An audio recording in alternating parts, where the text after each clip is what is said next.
Hey guys, so I messed up yesterday. Not too proud of it, but whatever. See, there's a bus heater here. There was a bigger one over here.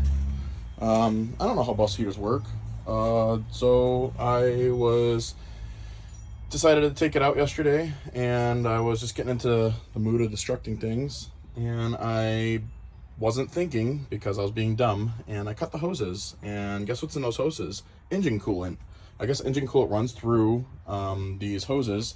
It goes over this little wheel well here. I gotta take this all apart today. And then it goes along that little thing there, goes to that heater, and it goes all the way up to the engine. So I didn't know that. I cut the hose. It started squirting engine coolant all over. I got it all over the damn bus. I tried hosing it out as much as I can. There's not too much left. And this is still the rubber flooring, which I'm going to take out anyway, so I don't think it had any effect on the floor at all.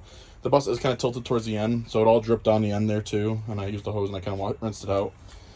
But yeah, so now the bus, I can't run it until I make this a complete cycle, because it has to give the coolant back to the engine. I think it's such a stupid design. And these heaters, like, I mean, whenever I was riding a bus as a kid, I never felt like they were working anyways. But I just thought they were silly. So I wanted to remove them. So that's what I'm going to be doing today. I'm going to take out the hoses all the way back up to here. And then I read online, people were saying that they can use a little, you can use a connector and just connect the two hoses together just to make a full cycle. And then you don't have to worry about that anymore.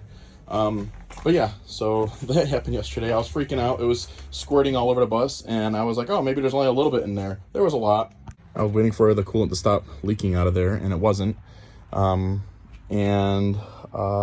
Yeah, so it was leaking all over the bus, and then I was looking for the shutoff. I didn't know if there was a shutoff or how to stop it from leaking all over. And I watched a quick video, and the first 5 seconds were like, oh yeah, these shutoffs, blah, blah, blah. And I knew exactly where they were because the other day I was actually looking at the engine and just like getting familiar with things. And I knew exactly where those shutoffs were. So there's 2 shutoffs in the engine compartment, which I shut off now, and that's why they're not leaking. If I were to turn them on, that thing would just be gushing because it's all the coolant from my engine. So I guess I'll have to get coolant today too. But yeah, just a dumb mistake. No big deal. It could have been a lot worse, and I'll get it fixed today. Had a successful mission. Both heaters are now out. I got the hoses all the way back here. I got to get a part to put in between the two and make a loop. I'm just going to shove it in that little cover there because there's nothing in there.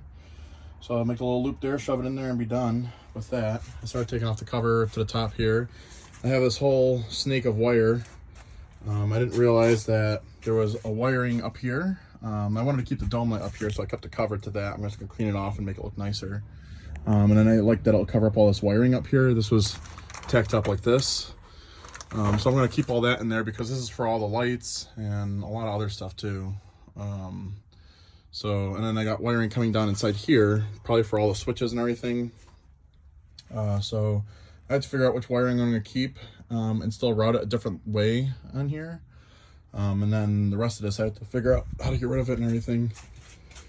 So I'm going to run to Menards now and get a connector for that and finish that job up. And then I'll be able to actually start the bus again, because right now I can't start it because this needs to continue the cycle for the engine coolant.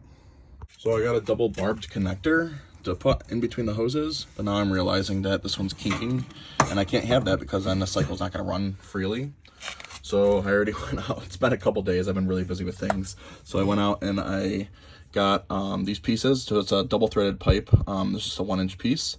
Or actually, I think it might be a 2 or 3 inch. And then I got 2 elbows and then 2 barbs. It's all these fittings. This whole thing was like $30 for all these different fittings.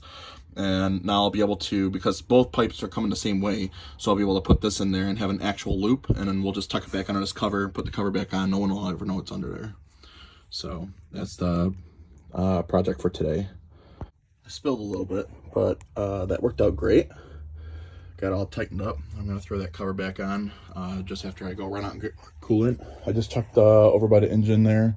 It does share the same coolant with the engine, so I got to go get engine coolant because I leaked a little bit and now I'm low. So I'll get engine coolant, and I saw I needed windshield washer fluid too. Not that that's important at this point, but I figured why not while I'm getting other fluids.